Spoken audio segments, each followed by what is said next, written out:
மாண்புமிகு பேரவை தலைவர் அவர்களே, தேனி மாவட்டம் மேகமலை வரசநாடு பகுதியில் 7 ஊராட்சிகளில் 3-4 தலைமுறையாக அந்த பூர்வீக குடிமக்கள் வாழ்ந்து வந்தார்கள்.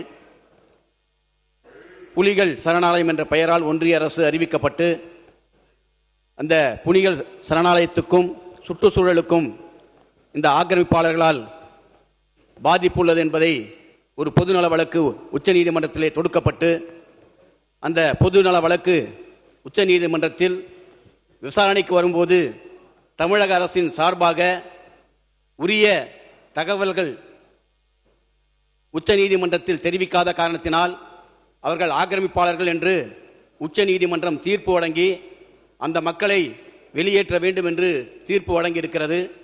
மாநில காவல்துறை ஒத்துழைக்கவில்லை என்றால் துணை இராணுவத்தை கொண்டு அந்த மக்களை வெளியேற்ற வேண்டும் என்று அந்த தீர்ப்பிலே சொல்லப்பட்டிருக்கிறது. உச்சநீதிமன்றமே சொந்த நாட்டு மக்களை துணை இராணுவம் கொண்டு வெளியேற்ற வேண்டும் என்பது இன்றைக்கு மிகவும் கவலையாக இருக்கிறது. அதோடு மட்டுமல்லாமல் அந்த மக்கள் தொடர்ந்து தங்களுக்கு குடியிருப்புகளுக்கான பட்டா, அதே போல உடும் நிலங்களுக்கான பட்டா வழங்க வேண்டும் என்று 60 ஆண்டு காலம் ஆட்சியில் இருந்த ஆட்சியாளரிடத்தில் அதிகாரிகளிடத்தில் பலமுறை வட்டாட்சியர், கோட்டாட்சியர், மாவட்ட ஆட்சியர் என்று மனுக்கள் கொடுத்து அவருடைய கோரிக்கைகளை ஆட்சியாளர்களும் அதிகாரிகளும் செவிசாய்க்காத நிலையில் இன்றைக்கு அவர்கள் ஆக்கிரமிப்பாளர்கள் என்று முத்திரை குத்தப்பட்டிருக்கிறது. அதோடு மட்டுமல்லாமல் அவர்கள் பட்டா வழங்க வேண்டும் என்றால் நாடாளுமன்றத்திலோ பிரிக்ஸ் கூட்டமைப்பிலோ அல்லது ஐநா சபையிலோ தீர்மானம் நிறைவேற்றப்பட வேண்டிய அவசியமில்லை. மாநில அமைச்சரவை கூடி பட்டா வழங்கலாம் என்று அரசாணை பிறப்பித்திருந்தால் இன்றைக்கு அந்த மக்களுக்கு பட்டா கிடைத்திருக்கும்.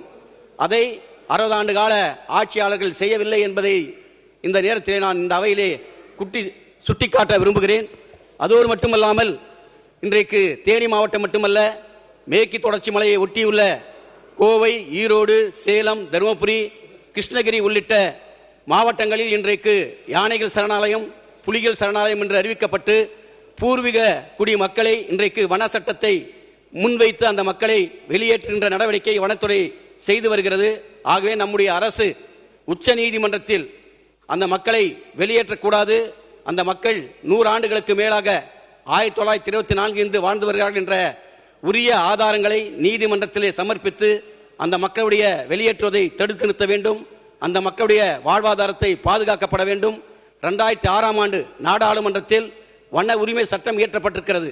அந்த வன உரிமை சட்டத்தின்படி யாரெல்லாம் 1980க்கு முன்பு வரை வனங்களில் குடியிருக்கிறார்களோ, சாகுபடி செய்கிறார்களோ, அந்த பழங்குடி மக்களுக்கு, மலைவாழ் மக்களுக்கு வன உரிமை சட்டம் 2006 படி பட்டா வழங்க வேண்டும் என்று நாடாளுமன்றத்திலே சட்டம் இருக்கிறது. அந்த வன உரிமை சட்டத்தின் அடிப்படையில் இன்றைக்கு தமிழ்நாடு முழுவதும் உள்ள பழங்குடி மற்றும் மலைவாழ் மக்களுடைய நிலங்களுக்கு இந்த அரசு பட்டா வழங்க வேண்டும் என்று கேட்டு இந்த மேகமலை வரசநாடு மக்களை பாதுகாக்கப்பட வேண்டும், வெளியேற்றுவதை தடுத்து நிறுத்த வேண்டும்.